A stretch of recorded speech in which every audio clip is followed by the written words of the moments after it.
Uždraustos istorijos temos.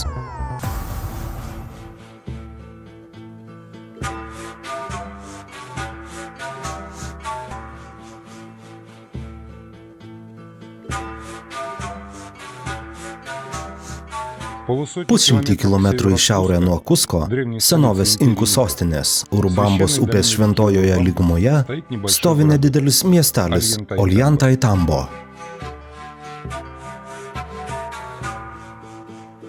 Jo gyventojai užsiima pagrindę žemės ūkiu bei turistų aptarnavimu. Ir atrodo, kad be margos turistų srovės gyvenimas čia apmirtų galutinai.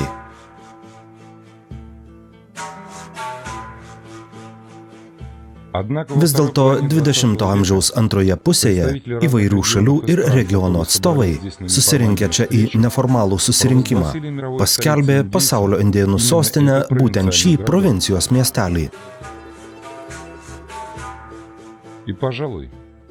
Ir ko gero, Ollantaytambo visiškai pelnytai yra tokio garbingo titulo savininkas. Nors nedaug kas žino, kad vietos archeologijos paminklas saugo ne tik senovės indėnų įžymių datų pėdsakus, bet ir pėdsakus įvykių, kur kas dramatiškesnių ir gerokai didesnio mastelio. Peru ir Bolivija ilgai iki inkų. Antroji dalis. Ne tik Tvano liudininkas.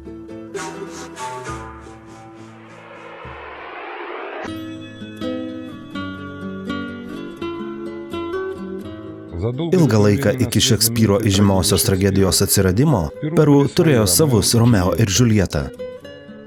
Inkų karvedys pamilo princesę Pachakutakos Inko dukrą. Ji atsakė tuo pačiu. Deja, Peru Romeo nepriklausė aristokratų luomui. Ir tam, kad laimėti pamiltosios ranką, jam teko surengti sukilimą ir kovoti prieš imperijos armiją ištisus 10 metų. Skirtingai nei pas Šekspyrą, Peru meilės istorija baigėsi laimingai. Romeo vedė savo Džiuljetą iki tol jam pagimdžiusią dukterį. Ši istorija keliavo iš lūpų į lūpas, o 18 amžiuje ji buvo paviešinta teatro pjesės pavidalu ir šiais laikais ją žino kone kiekvienas Peru moksleivis.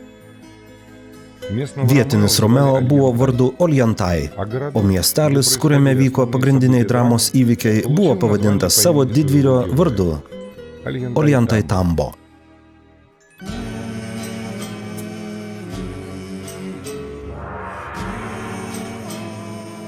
Nemažiau ši vietovė žymi ir konkistos laikų įvykiais. Čia 1536 metų vasarą ispanai patyrė triuškinantį pralaimėjimą. Kada Pizarro su savo kariais priėjo tvirtovę, stovinčią visos eilės stačių terasų viršūnėje, ant jo iš aplinkinių uolų pasipylė visa lavina akmenų ir strėlių. Priedo indėnai pakreipė Patakančios upės, gana audringo Urubambos upės intako vandenis ir užtvindė praėjimą prie terasų. Po kelių apgulties dienų patyrė didelių nuostolių. Ispanai buvo priversti sprukti nuo tvirtovės sienų. Citadelė, kurios jie taip ir nepajėgė užimti, turi strateginę padėtį. Ji pastatyta uolos išsikišime, kuris turi beveik vertikalias nuožulmas. Uola tarsi įkalta į dviejų upių sąjungos vietą ir pakilusi virš jų apie 60 metrų. Galingos citadelės sienos pavergia bet kokią vaizduotę. Jos surinktos iš akmens luitų, kurių svoris dažnai viršija 10 tonų. Ir nepaisant to, luitai vienas su kitu sujungti neįtikėtinai tiksliai. Nors sujungimai net nelygiakampiai, o pačių keisčiausių formų. Tačiau dar labiau sukrečia luitai, kurie sudaro lyg tam tikrą centrinės platformos apdailą. Jie siekia daugiau nei 4 metrų aukštį. Ir visa tai yra pačiame ištisos dirbtinių terasų eilės viršuje, kur net ir tuščiomis rankomis užkopti sudėtinga.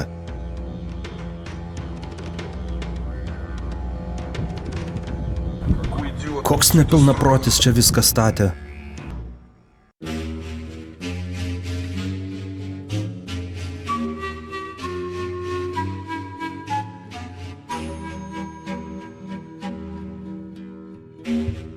Istorikai mano, kad kompleksą pastatė inkai.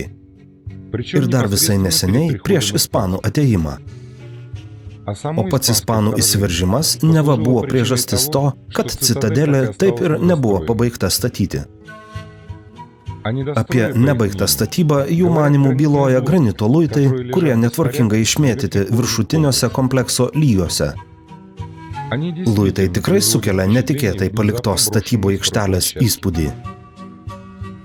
Ir jei nesigilinsime į smulkmenas, priimta statybos versija atrodo gana tikroviškai.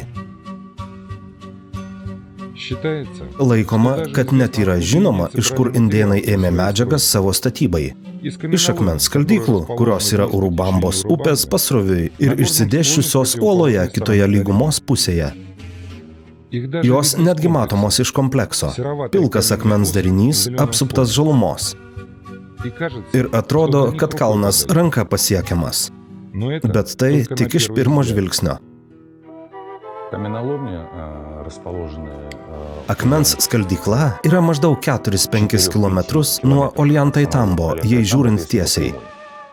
O jei eiti per lygumą, bus visi 8 kilometrai.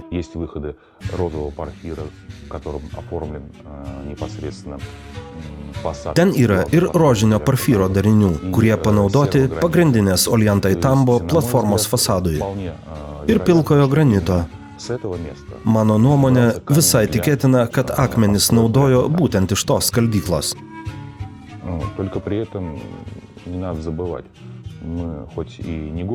Tik nereikia pamiršti, kad 800 metrų užlipti net ir pėsčiomis netaip jau paprasta.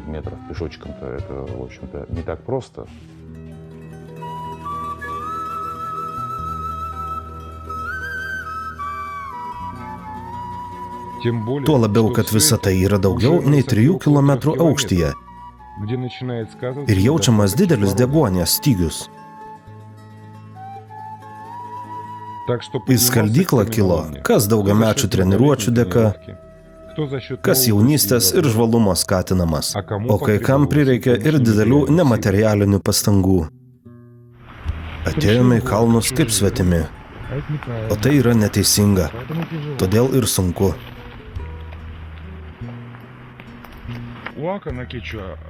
Oaka čia vadinama bet kuri šventa vieta. Saksomanas – Oaka. Oljantai Tambo irgi Oaka. Šitas, kaip čia vadinama, čiulpa, taip pat Oaka.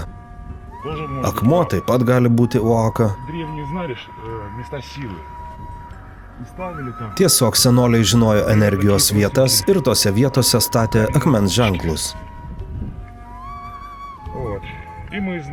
Ir mes, kadangi tai žinome, pasinaudosime. Jei jau atėjome į svečius, reikia paisyti taisyklių.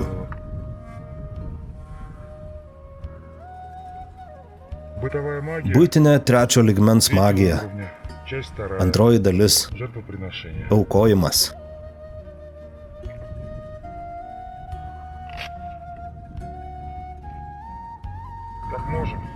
Kaip sugebame, taip ir aukojame.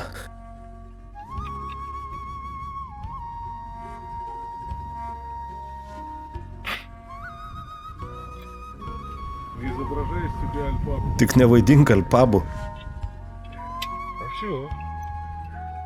O vat pamatysi, netrukus kaip ožiukai pasileisim. Deja, net ir po simbolinių aukojimo apeigų tikri ožiukai pasirodė gerokai žvalesni.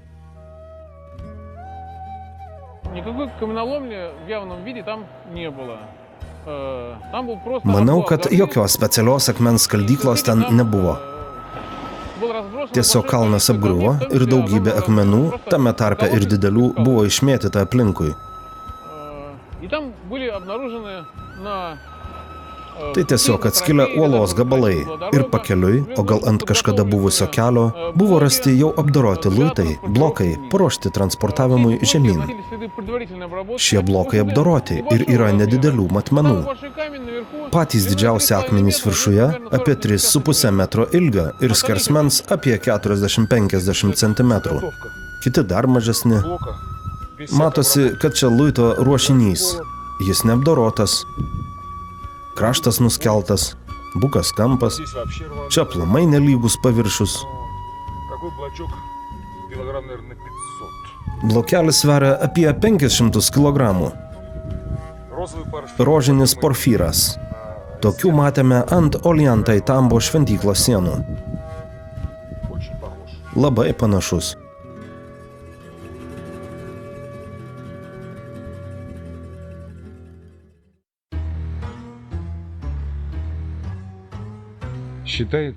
Laikoma, kad net ir stambiausius akmens luitus inkai iš čia gabeno į kitą lygumos pusę, po jais dėdami apvalius akmenis ar rastus.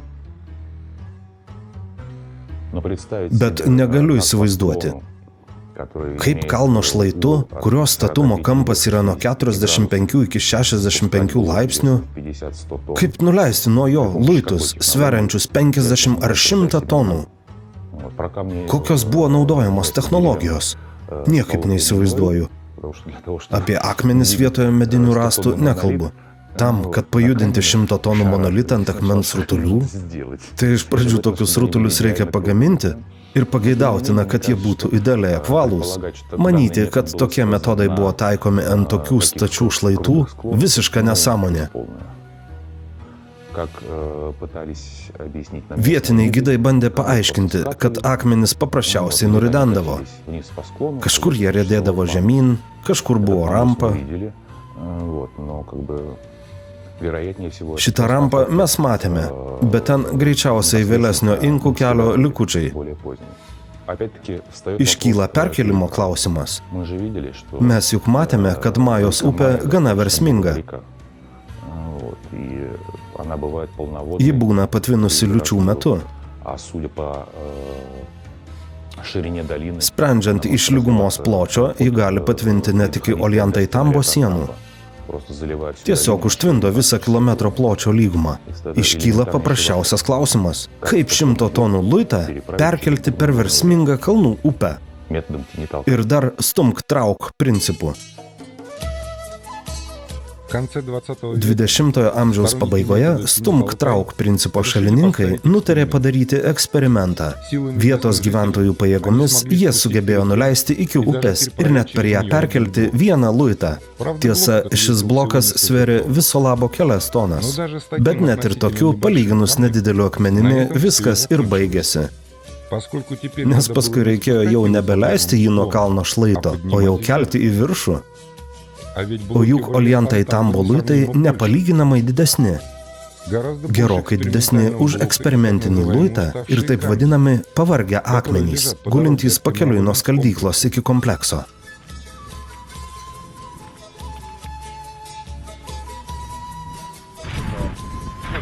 Šitas matyti irgi pavargo. 5 metrai dauginti iš 3.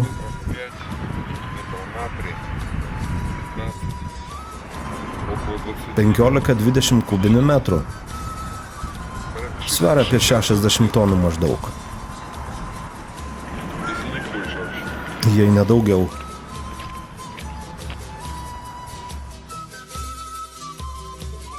Nesėkmingi eksperimentuotojai nebuvo pirmieji. Dar 16 amžiuje Garcilaso de la Vega aprašė padavimą apie gerokai senesnį stumk-trauk metodo šalininkų bandymą. Vienas iš didžiųjų inkų, norėdamas sustiprinti savo autoritetą ir didybę, surinko 20 000 žmonių ir liepė jiems pakelti į kalną vieną iš pavargusių akmenų. Eksperimentas baigėsi tragedija. Milžiniškas akmuo nuslydo, tūkstančiai indėnų žuvo. Greičiausiai šie skaičiai gerokai padidinti. Arba de la Vega juos padidino, arba tie, kurie papasakojo jam šį padavimą. Bet pats padavimas, kai žiūri į milžiniškus luitus, atrodo gana tikroviškas. Įdomu, kuris būtent iš pavargusių akmenų nepanoro sustiprinti inkų vado autoriteto. Galbūt šitas? Karjeras yra toje pusėje, už upelio. Pavargęs akmuo guli čia, o kompleksas truputį šoniau. Galėjo jį tempti, išeitų, kad tempė tiesiai per šlaitą. Arba jei čia jau buvo kelias, kuriuo dabar važiuojama, tai neaišku, kodėl jis guli aukščiau kelio. Netiesioginis Delavegos užrašyto padavimo patvirtinimas yra tai, kad net dabar vietos valdžia niekaip negali patraukti pavargusio akmens, kuris užtvėrė pusę kelio. Ir dar jo nereikia kelti į kalną, o tiesiog truputį pastumti į šalį. Akmens negali patraukti. Matyt, neužtenka Perų gyventojų turimos technikos ir jėgų. Akmuo akivaizdžiai kliudo, užstoja pusę kelio. Po šiai dienai vairuotojai jį apvažiuoja, paeiliui praleisdami priešpriešinio eismo transportą.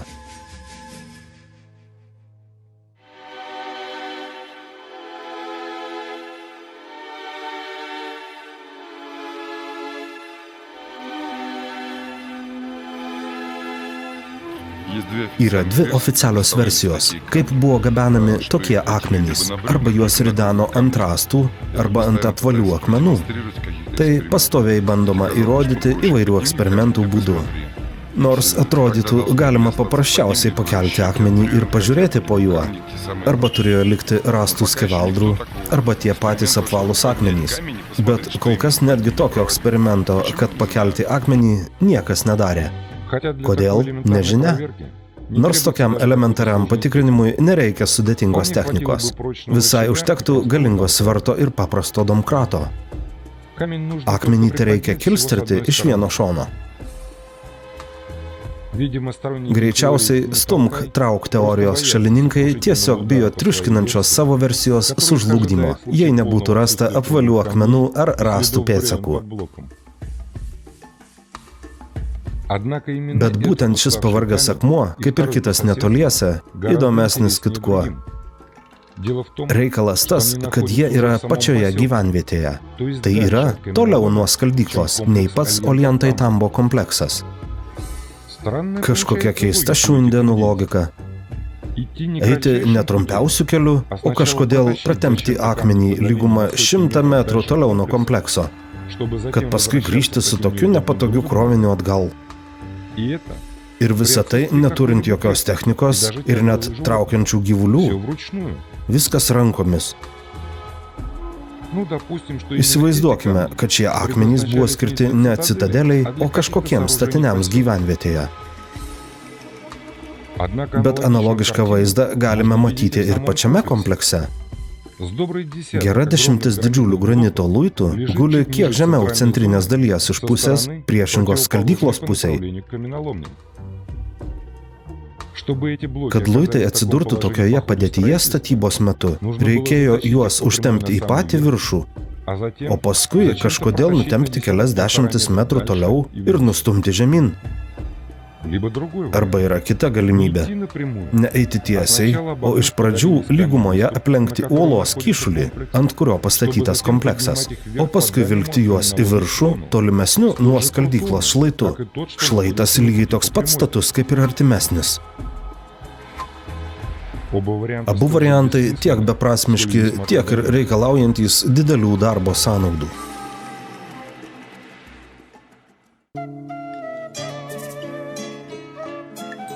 Nemažiau įdomi ir kita komplekso vieta, kur pastatyta taip vadinama 10 nišų šventykla.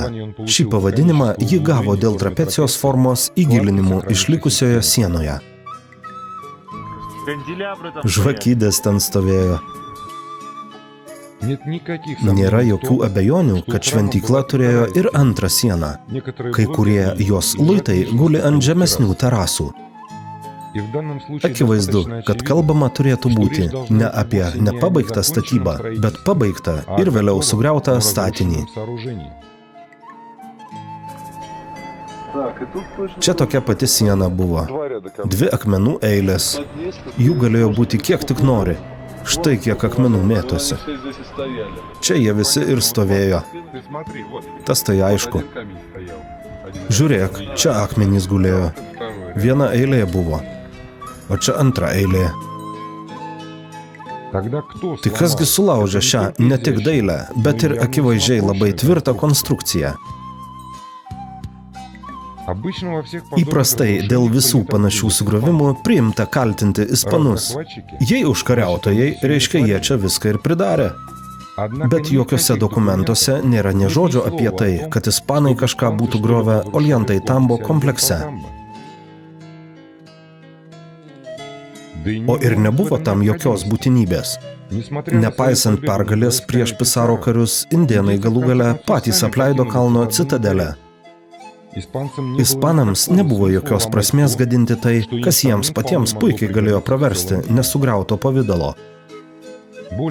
Negana to, 10 nišų šventyklos sienų blokai guli ne tik ant artimosios žemesnės terasos, bet ir žemiau. Jei šventyklą griovė tik tam, kad sugriauti, nesvarbu, ispanai ar patys indėnai, luitai gulėtų krūvoje, ten, kur jie nukrito, ant artimiausio laipto. Jis tam pakankamai platus. O tam, kad blokai atsidurtų žemiau, juos tyčia reikėjo vilkti prie krašto ir mesti žemiau. Gana nelengvas darbas, turint omenyje akmenėlių svorį. Bet kam reikalingas toks beprasmis jėgų eikvojimas, jei ir taip jau sugriauta viskas, ką reikėjo? Tokie patys klausimai iškyla ir apie kitus luitus, apie tuos, kurie guli terasų vidurio eilėje. Kaip ir apie visą eilę akmenų griūties apačioje. Pavyzdžiui, apie bloką, kuris greičiausiai buvo megalito sienos vartų perdanga pačiame viršuje. Mėtė štai ten. Ne, jį padarė, o paskui bandė nuvilkti. Ir nepabaigė. Ne, pasak oficialios versijos, šventyklą griovė ispanai. Įsivaizduok situaciją. Jį numetė, jis nukrito žemyn. Juk ne iškart į apačią. Kiekvienu laiptu reikėjo vis pastumti, ridenti. Ir greičiausiai juos skaldė. Bet kad ir neskaldytų stampyti, juk koks darbas. Kiek čia reikia pajėgų, kad iš čia iki ten juos nugabenti?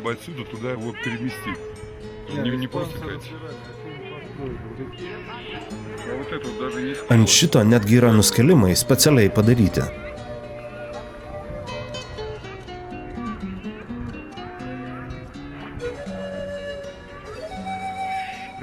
Čia visai nenuskelimai. Kaip nenuskelimai? Va juk tyčia išskelta. Iš nuotraukų atrodo, kad nuskilo krantant. Bet ne, čia padaryta tyčia. Sujungimas. Ir iš viršaus dar.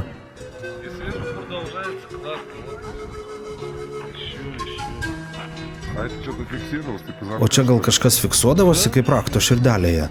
Kad gal čia įdubimai, kuriais buvo sujungtas su kitais akmenėliais.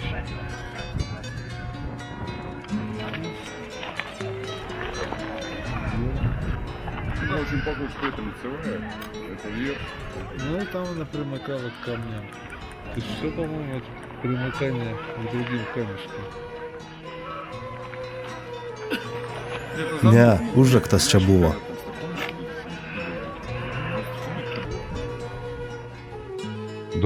Kiti blokai čia pat, po terasomis, akivaizdžiai nebuvo skirti pakelimui į viršų. Jie jau iškart buvo viršuje ir buvo kažkokių statinių sudedamoji dalis. Vėliau atsidūrė apačioje. Čia tiesiog viskas sutempė, kas liko. Viskas sudaužyta. O aš jums patariu pažvelgti į priešingą pusę. Štai čia.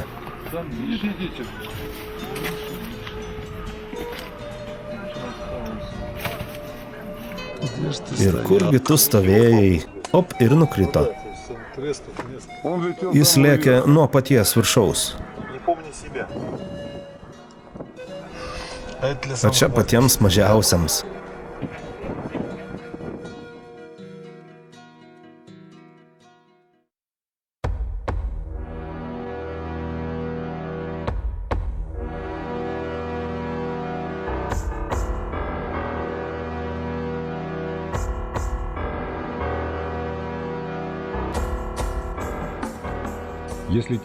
Jei dabar visą tai turint omenyje, vėl pažvelgti į granito luitus komplekso viršuje, kur jie išmėtyti visose centrinės aikštelės pusėse, tampa aišku, kad kalba turi vykti ne apie nepabaigtą statybą, o apie totalinį pabaigtų statinių sugriovimą.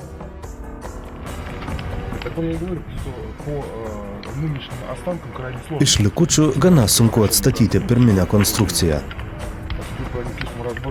Viskas taip išmėtyta, vienareikšmiškas išvadas daryti labai sunku. Jei jie guli taip, kaip nukrito, reiškia, dar vienas statinys iš raudonojo porfyro buvo čia, kur stovime. Iš čia jie krito. Greičiausiai ant kalvos viršūnės buvo kažkoks senovės statinys, kuris dėl neaiškių priežasčių buvo sugriautas.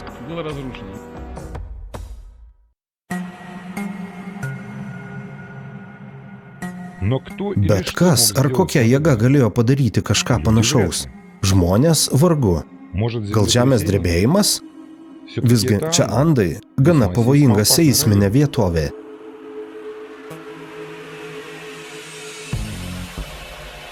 Bet net ir stipraus žemės drebėjimo metu statinių nuolaužos neišsibarsto aplink didelėje plokštumoje, o sudaro kompaktiškas krūvas. Būtent tokį vaizdą mes matėme pakrantės miestuose ir kaimuose, kur prieš kelis mėnesius iki mums atvykstant įvyko iki 8 balų žemės drebėjimas. Panašios katastrofos čia vyksta reguliariai.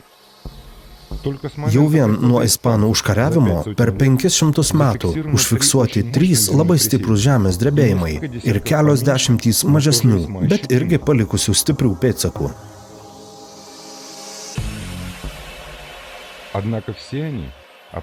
Bet jie visi niekaip nepakenkė galingoms Oljantai Tambo sienoms. Ir jau tikrai joks, net pats galingiausias žemės drebėjimas nebūtų privertęs vartų pertvaros ir kitų blokų šokinėti per terasų laiptus lyg teniso kamuoliukus iš viršaus į apačią. Čia reikalingas poveikis, kuris priverstų daugiatonius luitus išsibarstyti 10 metrų horizonto plokštumoje. Pavyzdžiui, stipri vandens tėkmė. Jei įdėmiau pažiūrėsime į viršutinę komplekso dalį, pastebėsime kažką panašaus į išplovas. Panašias į tas, kurias palieka smėlyje džiūstantis upelis. Belieka turėti omenyje, kad čia išplova palikta kalnų uolienoje. Ir jau gausime nebe upeliuką, o gana galingą tėkmę. Tokia galinga, kad net sugebėjo paskui save nusitempti sunkų granito bloką, gulintį kaip tik išilgai išplovos. Jis, kaip sustingusi kompaso rodyklė, rodo srovės griovėjos kryptį. O iš visų akmens blokų išsidėstymo galima gana nuosekliai atstatyti visą griūties eigą. Vandens tėkmė atėjo iš už komplekso, truputį į šoną nuo stačiakampės saulės šventyklos platformos. Ji visiškai nugriovė visą konstrukciją, stovėjusią ant šios platformos ir išmėtė aplink 10 tonų sveriančius granito luitus kaip skiedras. Išliko stovėti tik platformos fasado blokai, kurie stovėjo tėkmės užnugario pusėje. Tėkmė, persiritusi per centrinę aikštelę, užgriuvo 10 nišų šventyklą. Nugarinė šventyklos siena, kurią užstojo uola, išliko beveik nepažeista. O vat išorinė siena, žinoma, panašaus smūgio išlaikyti negalėjo ir nuvirto žemyn. Bet ne griežtai vertikaliai, o nešama tėkmės persirito per artimiausias terasas, ant kurių liko tik po keletą luitų. Pagrindinis vandens ir akmenų smūgis, krisdamas pagal visus fizikos dėsnius, parabolės formą, atiteko žemutiniai terasai, kur ir dabar galima matyti pažeistos vietos remonto pėdsakus. Terasos akmenų klojimas čia žymiai skiriasi nuo likusių plotų. Kita tėkmės pusė nuplovė megalito vartų perdangas ir viską, kas buvo virš jų.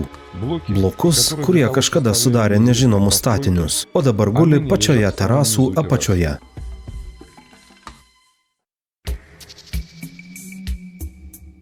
Bet iš kur galėjo atsirasti šitokia vandens tėkmė?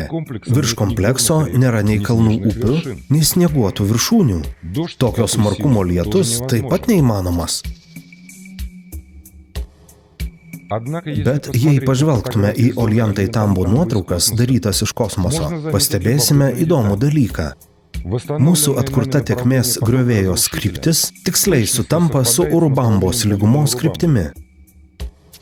Tėkmė tekėjo per dykumą.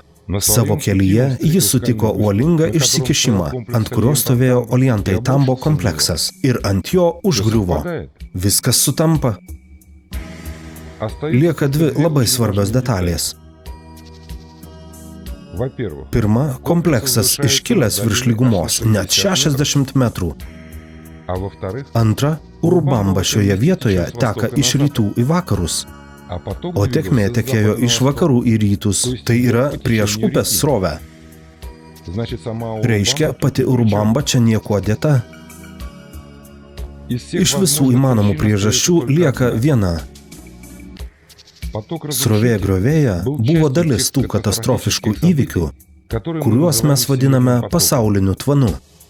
Jo galingų nuosėdų sankaupų pavidalo pėdsakus mes jau matėme vakarinėje pakrantėje, arčiau Ramiojo vandenyno. Įdomu, kad vietinių Kečijo indėnų padavimuose tvano priežastimi laikomas būtent staigus vandenyno lygio pakilimas. Argi tai nemilžiniškas tsunamis? Tik Ollantay Tambo iškilęs 2800 metrų virš jūros lygio. Ir iki pakrantės jau vien einant tiesiai bus 400 kilometrų. Nejaugi tsunamis nuo Ramiojo vandenyno galėjo prieiti iki čia. Nors, kodėlgi ne? Vienoje senovės legendų pasakojama, kad banga, atėjusi iš vandenyno pusės, persirito per aukščiausių kalnų viršūnes. Beje, to net ir nereikėjo. Vandeniui pakako įveikti kalnų perėjas. Kalnų plyšiais ir upių lygumomis jis pilnai galėjo pasiekti Ollantay Tambo. Tarp kitko, legenda akivaizdžiai perdeda. Komplekso suniokojimo būdas rodo tai, kad vandens tėkmė buvo beveik išsisėmusi. Ir jos aukštis vargu ar viršijo tuos pačius 60-70 metrų. Jei būtų kitaip, sugriovimai būtų visiškai kitokie. Tarp kitko, keliaujant aukštyn Urubambos upe, stovi kitas archeologinis kompleksas – Pisakas. Daugybė jo konstrukcijos ypatumų byloja apie tai, kad jo statytojai buvo tie patys, kurie statė ir Ollantay Tambo kompleksą. Bet Pisakas pastatytas aukščiau virš lygumos ir tvano griovimo pėdsakų jame jau nematyti.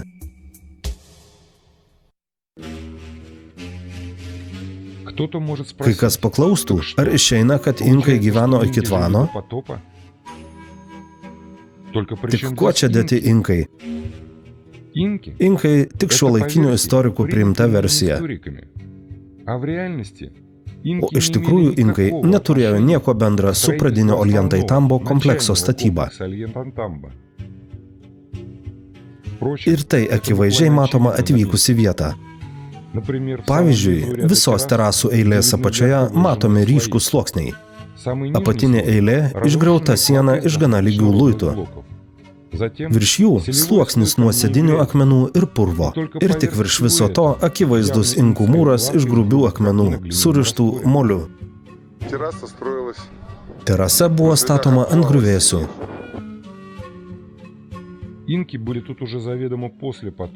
Inkai čia atkeliavo jau po tvano gerokai vėliau. Jie aptiko tik senovės griuvėsius, kuriuos paprasčiausiai nutarė panaudoti, suremontavę ką gali ir kaip gali. Šituos panašu, kad pastatė iš naujo. Taip, juos iš naujo sustatė. Žiūrėk, čia intarpai matosi. Viskas sustatyta be tvarkos. O šito jie nesugebėjo pakelti. Lengvai matosi, kad inkų galimybės buvo gana ribotos. Pakanka sulyginti, kuo ir kaip užpildyti tarpai tarp masyvių blokų šoninėje saulės šventyklos pusėje ir jos priekyje.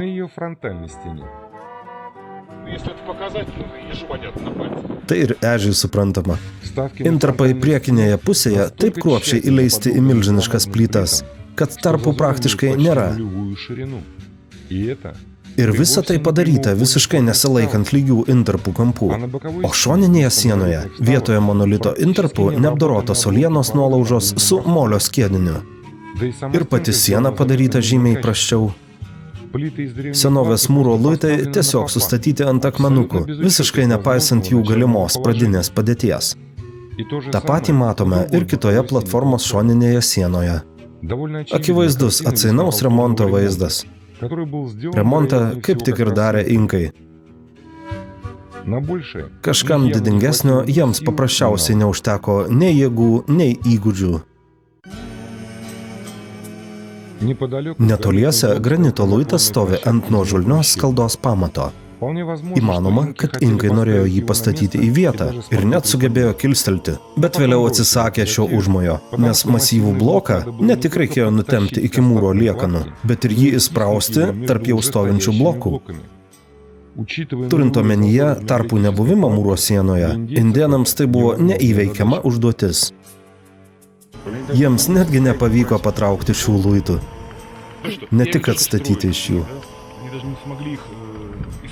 Jie net nesugebėjo jų panaudoti savo statiniams. Atrodytų, kas čia yra? Paėmei, pastatei, padarei pamatą vartams. Arba jie nesugebėjo jų pajudinti ir pastatyti iš naujo, arba palaikė juos šventais ir paliko taip, kaip rado.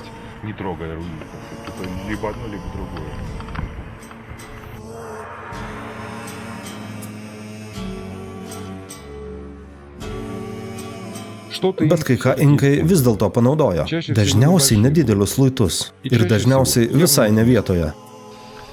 Štai šis blokas akivaizdžiai ne čia turėjo būti.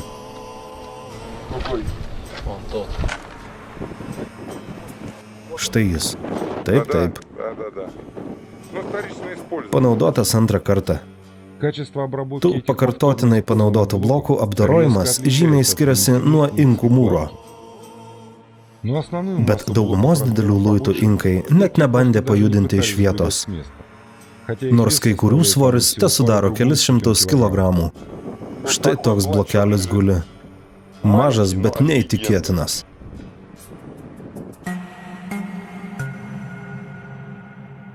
Senovės blokų apdorojimas tiesiog pribloškia. Jų net iš tolo negalima lyginti su tuo, ką darė inkai. Tai labiau panašu į šiuolaikinį pramoninį apdorojimą įrengimais, nei į primityvų rankų darbą. Sutinkamos poliruotos briaunos. Kad sandūra būtų idealiai tiksli, jie akmenis poliravo.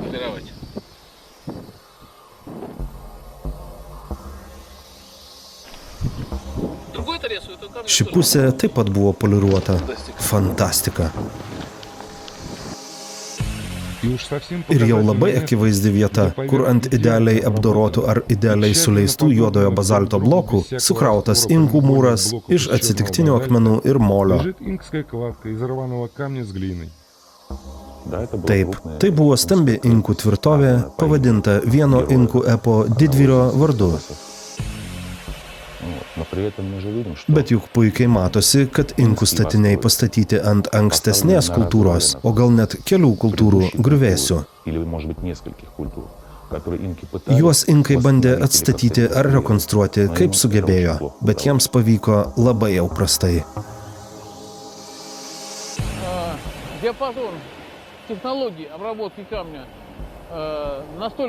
Akmenų tokio fantastiškai aukšto lygio apdorojimo diapazonas byloja ne tik apie kultūrų kaitą, kaip priimta sakyti, bet greičiau apie civilizacijų pasikeitimą. Mes tikrai turime reikalą su kitos civilizacijos pėdsakais. Prieštvaninės civilizacijos pėdsakais. Prieštvaninės ne išsivystymo lygiu, o egzistavimo laikmečiu. Ir šios civilizacijos pėdsakų čia tiek, kad apie ją galima sužinoti labai daug. Reikia išpjovą padaryti. Jie buvo mažoki. Bet apie tai mūsų filmo pratęsime. Viskas, reikalauja leidimo filmavimui. Uždraustos istorijos temos. Peru ir Bolivija ilgai iki inkų. Ne tik Tvano liudininkas.